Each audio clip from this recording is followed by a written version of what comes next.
a rural town where I was transferred to. I was sent away because I'm incompetent, that's what I thought. The one who reached out to me was a beautiful boss. I'm Ted, 28 years old. I work for a company that manufactures welfare equipment, but I was transferred from the head office and came to this rural town. I wanted to be of help to someone. That's why I joined this company. I was devoted to developing products for welfare equipment, but it seems that I, who was sent away, was indeed incompetent. When I entered the modest-sized office compared to the headquarters, there's a friendly atmosphere all around. So you're Ted, huh? Nice to meet you. I'm Sarah, assigned to assist you until you get accustomed. Feel free to ask if there's anything you don't understand. Sarah, 30, introduced herself in a composed manner. She's assigned to mentor me at this branch. How do I know her age? An older, seasoned clerk who's been at this branch for long told me. She looks stern, but is actually kind and hardworking. Very strict, but a trustworthy person. And although she's 30, I've never heard any rumors about her personal life. The clerk who told me this was watching Sarah with kind eyes, saying, "She's really a nice person, you know." What's up? Is there something on my face? Indeed, she's very beautiful. As I was staring at Sarah's face with such thoughts, she addressed me, seeming a bit annoyed. "No, it's nothing." I hastily replied, and she just said, "I see," and walked away to attend to a visitor. I went over the documents handed to me by Sarah, ingraining the information about the factory I'll be visiting on a later date in my mind. I never went to the manufacturing factory when I was working at the headquarters. It's my first time visiting a factory since I joined the company, and I'm already nervous. After finishing the unfamiliar tasks at the branch, I work on project proposals to submit to the headquarters. I really wanted to be involved in product development again. I stayed late every day, making sure I'm satisfied with my work. But not to the extent it interferes with my daily tasks. Today, once again, I get home late and grab some quick dinner. I should cook for myself sometimes. I glance at my kitchen, barely used, and mutter about needing to start cooking and managing my nutrition better. After eating and taking a shower, I reach for my bag. What I pull out are the documents for the client I'm visiting tomorrow. I read about the factory's philosophy and the features of the products they handle and drill it into my head. It's impressive. I can see how they care about every single material they use.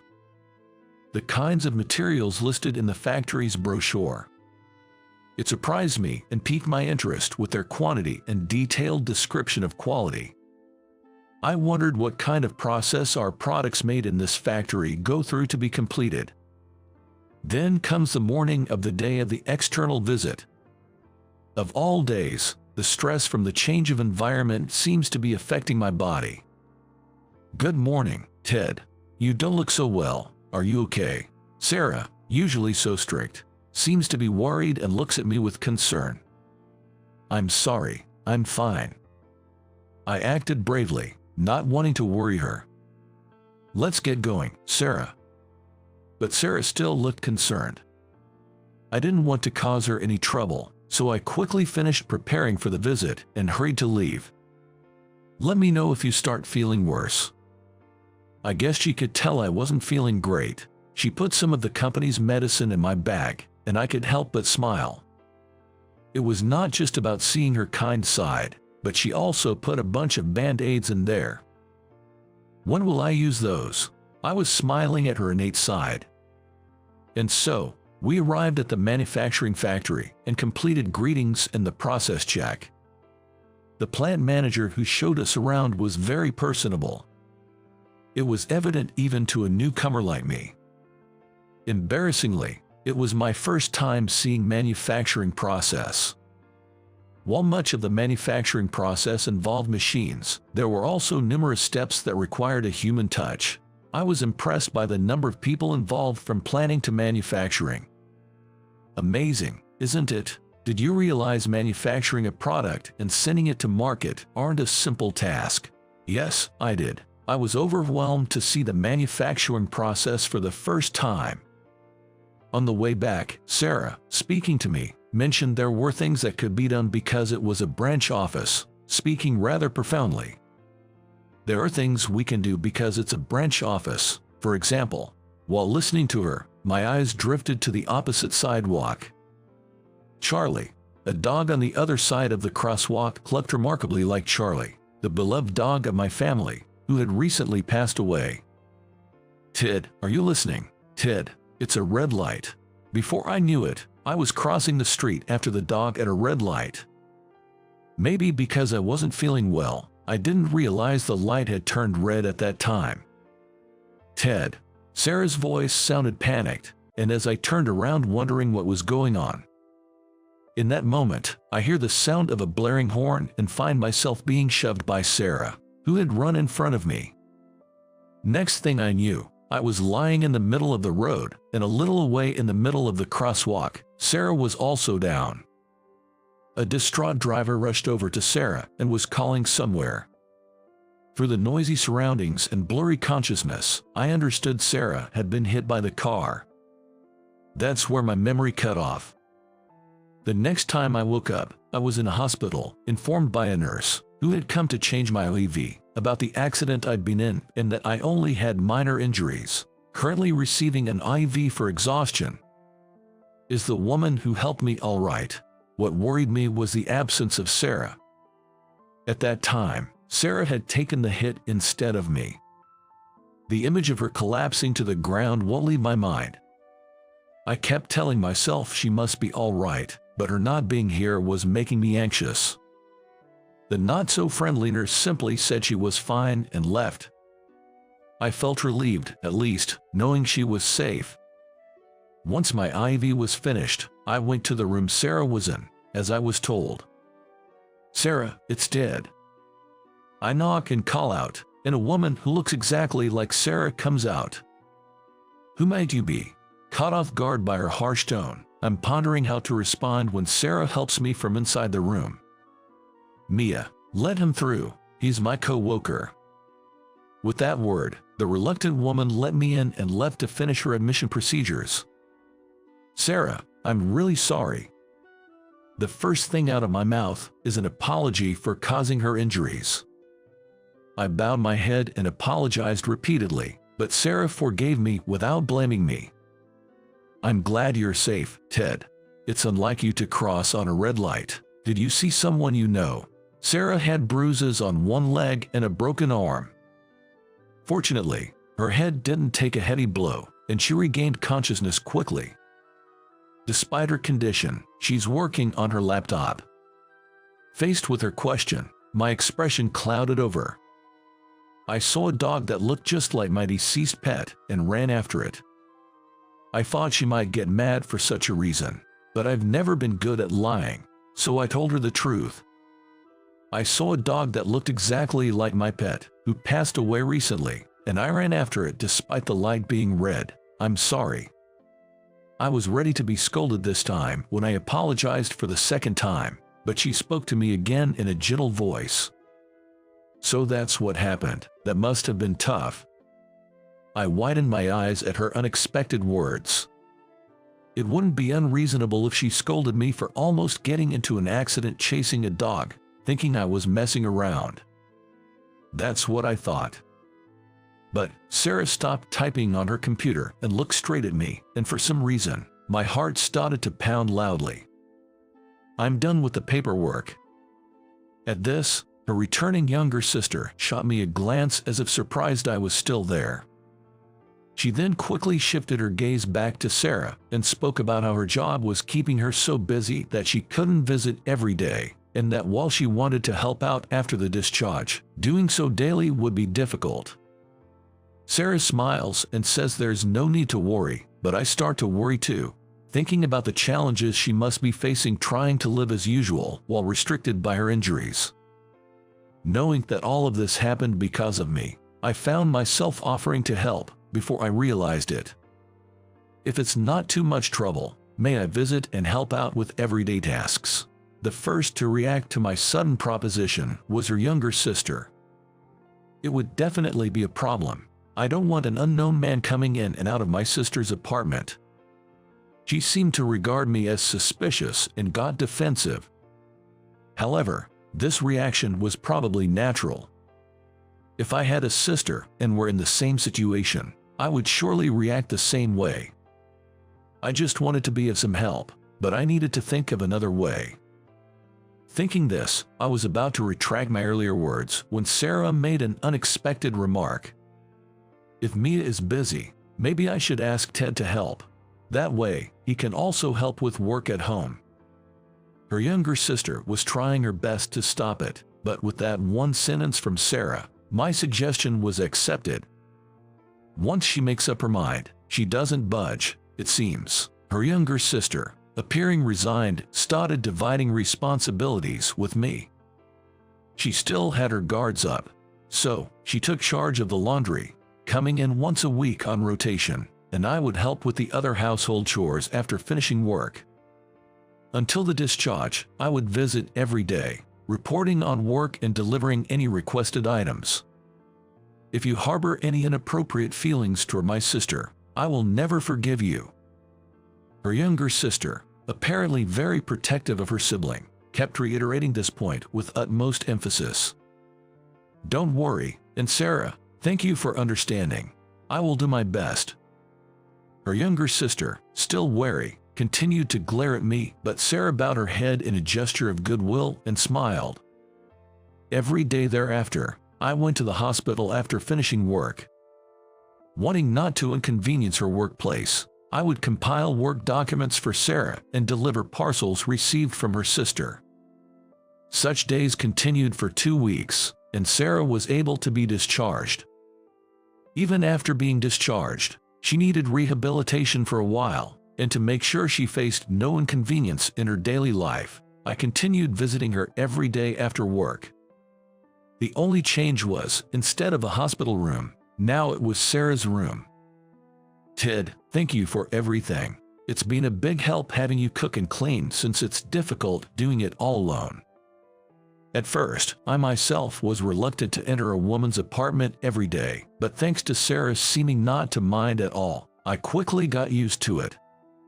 It's only natural since I caused the injury. Really, don't worry about it. Our conversation remained casual, but every day I was impressed watching her work nonstop on her computer, even with her arm impaired. And as the days of visiting continued, I noticed something. Ted, did you put tea in the tea maker? That wasn't me. You made it yourself yesterday. It was, surprisingly, her clumsiness. There were numerous occasions where she nearly fell over nothing, and it had me on edge. Ted, this comedian is a must-watch. If the TV was on, she would immediately switch it to a comedy show and passionately discuss her recommended comedians. Occasionally, she would show an unguarded smile. Day by day, I was beginning to see Sarah as a member of the opposite sex. Of course, not in any inappropriate way. Who was supposed to be the reliable and capable boss, seemed adorable and charming now. You're not doing anything with my sister, are you? Mia, the younger sister who comes over once a week to do laundry, has gotten along better with me than at first, but she still keeps a close eye to make sure I'm not slacking off. Don't worry, I don't have the nerve to do so. True. She's rude sometimes. It turned out Mia and I are the same age. Sarah seemed to wish we got along well. Even when we argued, she would watch us with a contented look.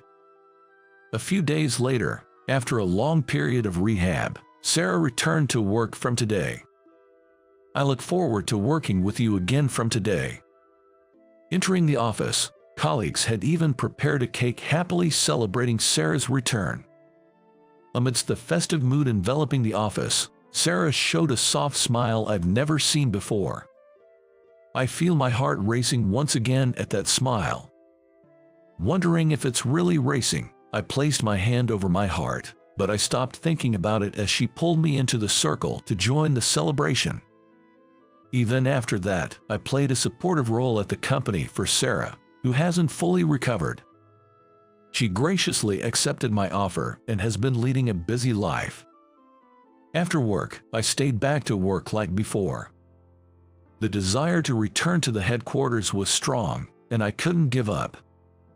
When Mia, Sarah's younger sister, had a calm period at her work, I stopped going to Sarah's house to help out.